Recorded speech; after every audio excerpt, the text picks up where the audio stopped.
Então vamos dar um brado de vitória para o Senhor. Glória a Deus, vamos dar um brado de vitória. Glória a Deus, aleluia. Diga assim: em Cristo eu sou mais, muito mais que vencedor. Glória a Deus, aleluia. Em Cristo eu sou mais, muito mais que vencedor. Não desista. Irmão, quem desiste não vence. Para você vencer, você tem que lutar. Cristo chamou lutadores, Cristo chamou valentes, Cristo chamou guerreiros. Se você é seguidor de Cristo, você é guerreiro, você é guerreira. As forças contrárias, elas não vão te deter, elas não vão te derrubar, porque Cristo é aquele que está contigo, Cristo é aquele que te dá forças. E meus irmãos, a Bíblia é cheia de exemplos de determinação. Quando nós olhamos para a palavra do Senhor, nós encontramos tantos exemplos. E eu estava olhando para Zaqueu. Zaqueu é um personagem que eu gosto muito da Bíblia. E Zaqueu queria ver Jesus. Mas Zaqueu era de baixa estatura. Mas Zaqueu colocou no seu coração que ele queria ver Jesus. E ele vai, sobe uma árvore. E fica ali na árvore para ver Jesus. Isto é determinação.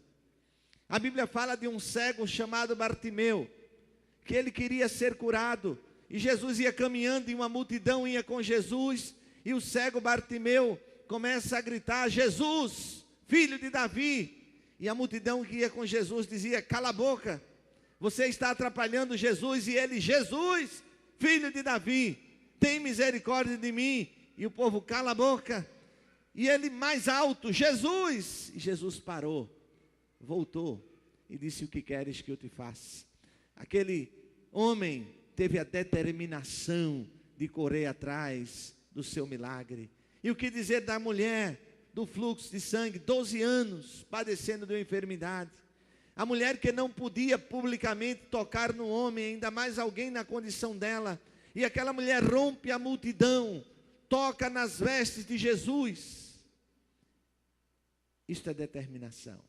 E Jesus ainda pergunta: quem me tocou? E ela diz: eu, Senhor, fui eu.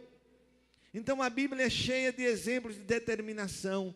Mas eu queria pensar com os irmãos num personagem muito conhecido, bíblico, que tem muito a nos ensinar. Esse personagem começa com um jovem de nome Daniel. O que é que o nome Daniel significa, irmãos? Deus é meu juiz. Deus é meu juiz. Se você se chama Daniel, né? Temos um Daniel ali. Cadê o outro Daniel? Estava por aqui, está ali. Temos o outro Daniel ali. Deus é meu. Outro Daniel ali, glória a Deus. Está cheio de Daniéis aqui. Então, Daniel é um exemplo de determinação. E eu queria ver com você alguns exemplos, alguns momentos na vida de Daniel, quando Daniel coloca-se como determinado. Abra sua Bíblia no livro de Daniel. Daniel é um profeta maior, ele está depois de Ezequiel. Você vai encontrar Daniel, Isaías, Jeremias, Ezequiel. Aliás, tem Lamentações antes, né? Isaías, Jeremias, Lamentações, Ezequiel, Daniel. Daniel, Deus é meu juiz. Deus é meu juiz. Daniel, olha para o seu irmão, para a pessoa que está do seu lado, e diz: irmão, a vitória está chegando. Não desista, não desista, não desista. A vitória está chegando. Não desista, né? Espera só mais um pouquinho, só mais um pouquinho. Aleluia. Irmãos, Daniel é levado da sua terra, Daniel é levado da sua família, Daniel é tirado do seu povo aos 16 anos de idade. 16 anos de idade, Nabucodonosor, rei da Babilônia, invade Jerusalém e leva os nobres. Daniel era um nobre. Daniel era de uma família nobre. E chegando na Babilônia, o rei mandou preparar aqueles jovens e disse: olha, eu tenho um banquete especial para esses jovens, eu quero prepará-los. Versículo 8, a gente vê o primeiro exemplo de determinação de Daniel. Resolveu Daniel firmemente não contaminar-se com as finas iguarias do rei, nem com o vinho que ele bebia. Então pediu ao chefe dos eunucos que lhe permitisse não contaminar-se. Ora, Deus concedeu misericórdia e compreensão da parte dos eunucos. Aos 16 anos, quantas decisões importantes são tomadas aos 16 anos? Eu tomei uma importante decisão na minha vida aos 16 anos. Aos 16 anos, Jesus me chamou para ser pastor. 16 anos, eu disse, eu vou. Aos 16 anos. Muitas decisões importantes na vida são tomadas aos 16 anos. E Daniel tomou uma importante decisão na sua vida aos 16 anos. Uma decisão que mudou a sua vida. Porque Daniel podia ali, ele estava no palácio do rei, ele era convidado a sentar à mesa do rei, e a coisa mais natural do mundo seria Daniel se deslumbrar com a corte do rei, e querer participar e se alimentar de tudo que tinha ali. Mas Daniel, ele era determinado, ele tinha um propósito, e ele disse: eu não vou me contaminar com a comida do rei. Irmãos, para obtermos vitória na nossa vida, nos nossos desafios, nós precisamos ser firmes nos nossos propósitos. Se você tem um propósito de Deus no seu coração, você precisa ser firme naquele propósito. Você não pode abrir mão daquele propósito, você não pode negociar aquele propósito.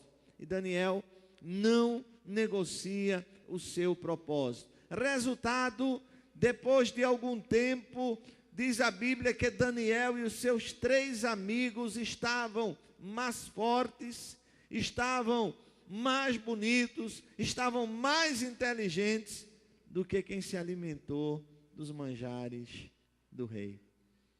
Meus irmãos, se compararmos os manjares do rei ao mundo, eu posso dizer uma coisa a vocês: os jovens que tinham a minha idade, que resolveram seguir ao Senhor até hoje, eu posso dizer que são jovens bem mais bonitos do que os que eu conheci, que resolveram ficar no mundo.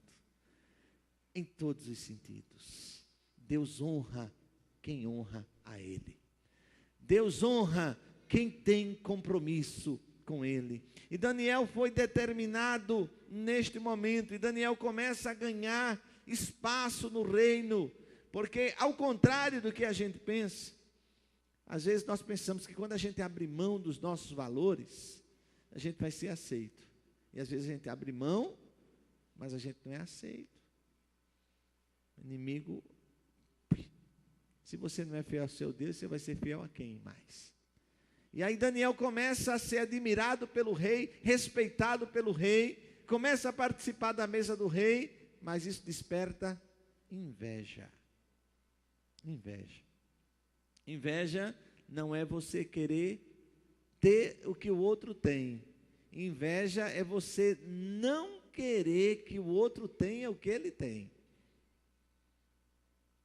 Seu irmão Adeilson tem um carro lindo e eu quero ter aquele carro, isso não é inveja. Se Pastor David tem um sapato muito bonito e eu quero ter o sapato igual ao dele, muito bonito, não é inveja. Agora você olha para ele assim e diz: mas rapaz, para que Pastor David com aquele sapato? Ele não podia estar com um sapato mais simplesinho? Aí é inveja. É não querer que o outro tenha o que ele tem. E os servos do rei começaram a dizer: Daniel vem lá de Jerusalém e está se destacando aqui. Não pode, né? E aí fizeram uma arapuca para pegar Daniel. fizeram um rei assinar um edito. Eles já sabiam que Daniel orava todo dia, 3 vezes por dia, que Daniel ia lá. Ó, a ferramenta, Daniel já usava a ferramenta que a gente está usando, viu? A ferramenta que a gente está usando, Daniel já usava. Oração. Daniel usava a ferramenta da oração. E Daniel se ajoelhava na janela de frente para Jerusalém, sua terra, e Daniel orava 3 vezes por dia. E, com certeza as pessoas viram. E disse, olha, a gente vai pegar ele nisso. Ele disse, ó rei, assina aí um decreto, que quem orar a um Deus que não seja ao rei, vai ser lançado na cova dos leões. E aí o rei assinou, botou o seu anel, e agora Daniel é informado disto. E meus queridos e amados irmãos, veja Daniel capítulo 6 e versículo 10.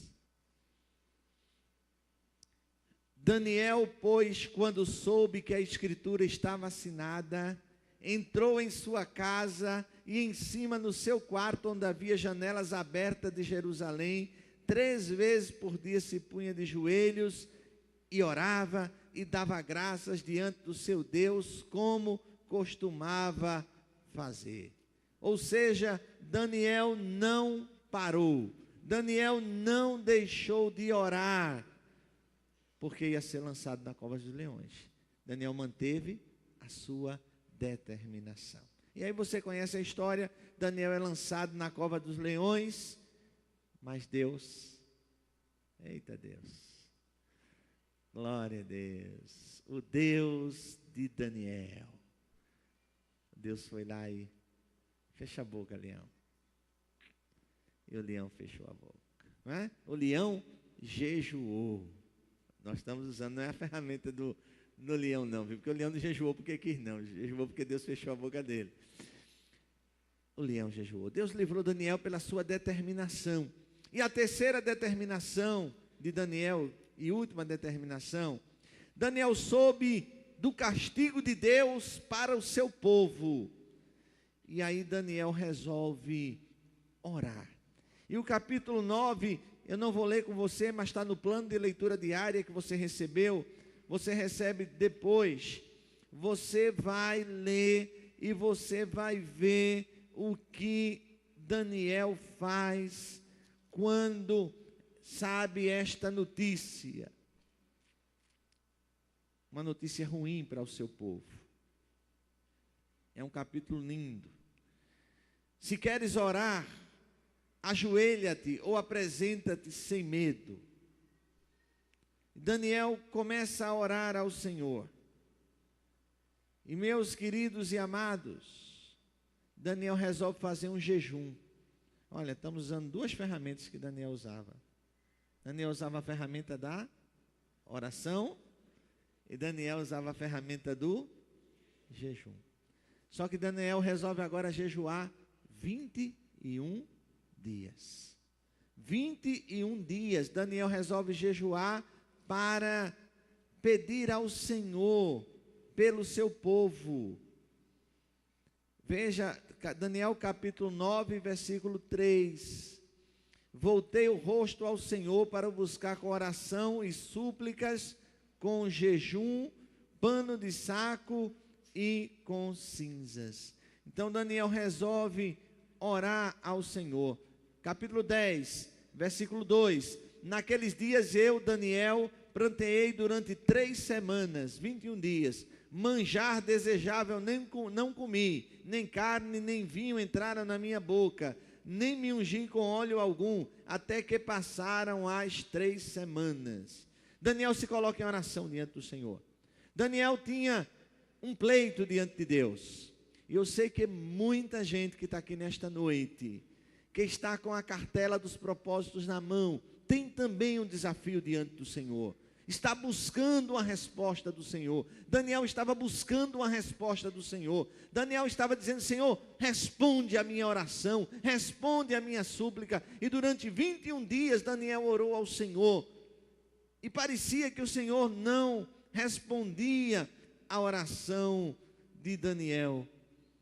Agora acompanhe comigo, Daniel 10, e versículo de número 5. Levantei os olhos e olhei, e eis um homem vestido de linho, cujos ombros estavam cingidos de ouro de Ufaz. O seu corpo era como berilo, o seu rosto como um relâmpago, os seus olhos como tochas de fogo, seus braços e os seus pés brilhavam como bronze polido, e a voz de suas palavras era como um estrondo de muita gente. Sou eu, Daniel. Tive aquela visão, os homens que estavam comigo nada viram, só eu, Daniel, tive aquela visão. Os homens que estavam comigo nada viram, não obstante, caiu sobre eles grande temor, e fugiram e se esconderam. Fiquei, pois, eu só, e contemplei esta grande visão. E não restou força em mim, o meu rosto mudou de cor, e se desfigurou, e não retive força alguma. Contudo, ouvi a voz das suas palavras, e ouvindo, caí sem sentidos em terra.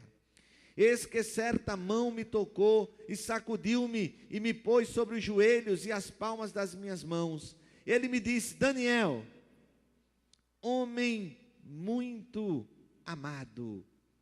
Olha, ouvi essas palavras de um anjo. Você já imaginou, Ricardo? Homem muito amado por Deus. Mateus, homem muito amado. Já imaginou ouvir essas palavras? Angélica, mulher muito amada. E o anjo disse: Daniel,